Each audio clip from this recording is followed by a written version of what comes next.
What is the main struggle in the beginning of your graduate program in the United States? To me, it was a class participation. Class participation is the primary challenge to most of the international students. The topic we'd like to talk about today is how non-fluent international students can participate in their American graduate class. Please like this video and subscribe to this channel. In graduate school in the United States, class participation takes a large portion of the course grade, somewhere between 20% and even 50%. If you do not actively participate in class discussion, you cannot get a good grade or even fail the class.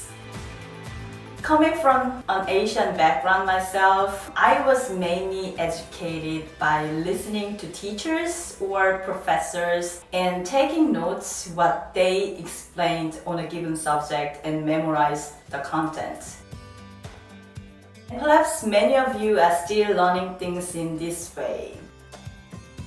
American education paradigm was quite different to me. In most of the courses I took in my graduate program, professors didn't use PowerPoint slide or whiteboard on a regular basis. They often started the classes by asking questions that are relevant to the assigned readings. The students should answer to those questions. Even though I did read the assigned readings, I often faced a difficulty of expressing what I knew. I often felt that I was not ready to participate, or the topic I wanted to talk about was past when I was ready to talk. At the end of each class, I was very frustrated and feared that I might fail in this class that would result in failing the graduate program. As a student, there are always ways you can help yourself be more participative in the classroom, even if English is not your native language, or even if you do not fluently speak English. Here are a few tips that helped me participate in classes throughout graduate school.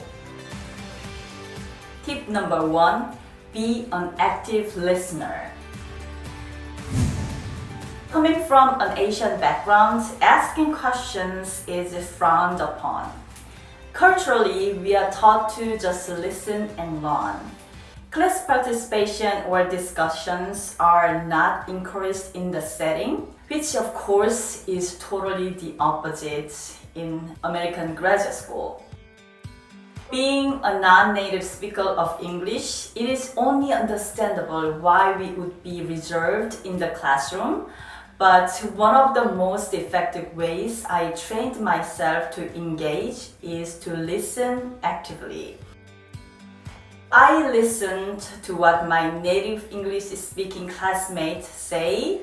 I then took notes of how they say it, how they phrase it, and how they open a conversation. For example, I figured out that some of my classmates often start with the phrases like, correct me if I'm wrong, or just to clarify, or am I right to think? Starting with these phrases can grab your professors and other classmates' attention. So I like to suggest you to start your sentences with these phrases. The more you listen actively, the easier it will be to pick up your professors and your classmates' way of speaking. Eventually, you can incorporate their different styles to your own way of communicating without even realizing it. Tip number 2, don't pressure yourself too much. Easier said than done, right? But at some point, you'd really need to be bold, and it does come with time. The longer I listened to the usual classroom exchanges between my classmates and my professors, the more I grew accustomed to the insider culture. Some people have an innate ability to be just comfortable and be bold regardless whether they are in a totally new surrounding or not. For those like me who are not as passively thick-skinned as others, give yourself some time to get used to your new environment. Don't pressure yourself to completely free yourself from your shell in the first few meetings, but push yourself little by little. Number 3, practice, practice, practice. Actively listening and jotting down your classmates' best practices will not be much use if you do not practice. Try conversing with your classmates as a practice. I was worried about my pronunciation, grammar, accent, things like that. So I practiced in private until I was more confident with my articulation.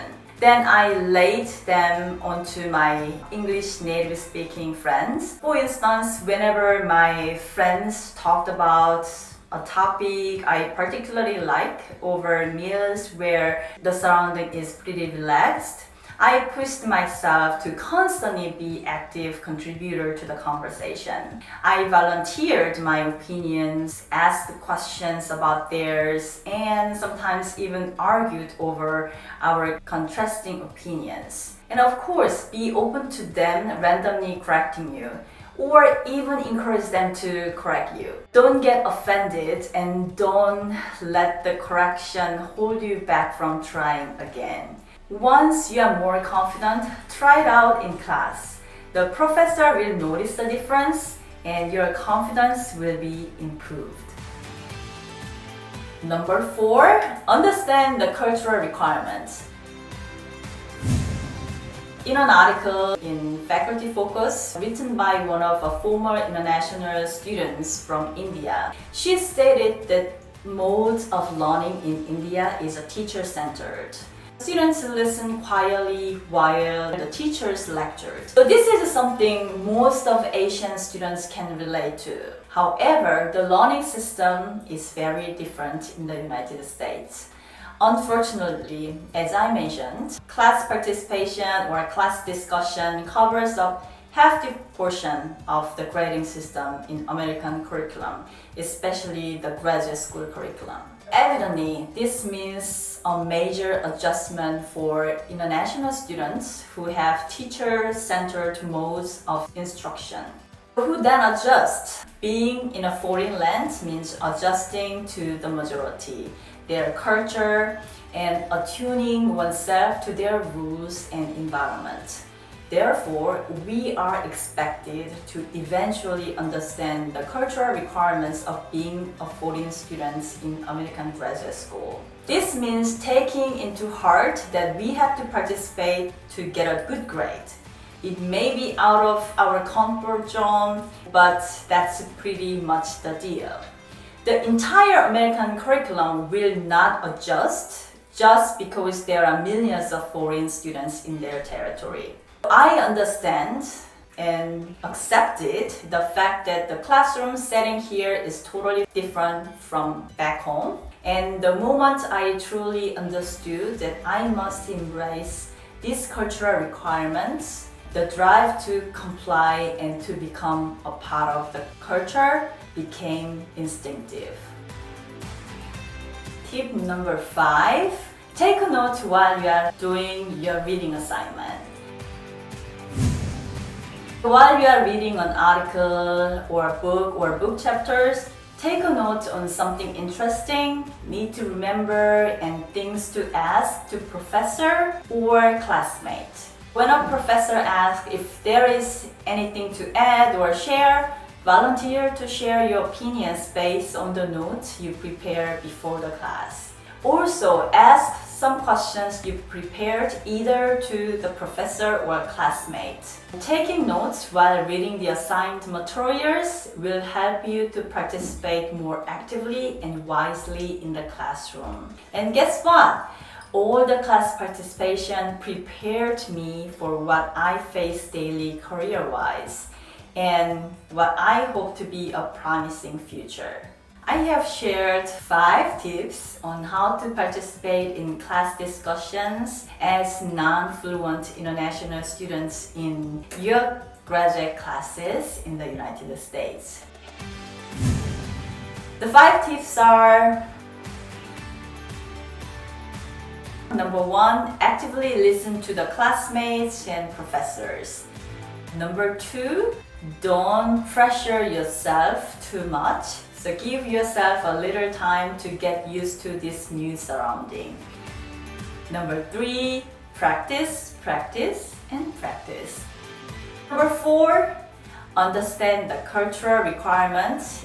And the last, number 5, take a note on something interesting, need to remember, and things to ask to professors and classmates while you are doing your reading assignment.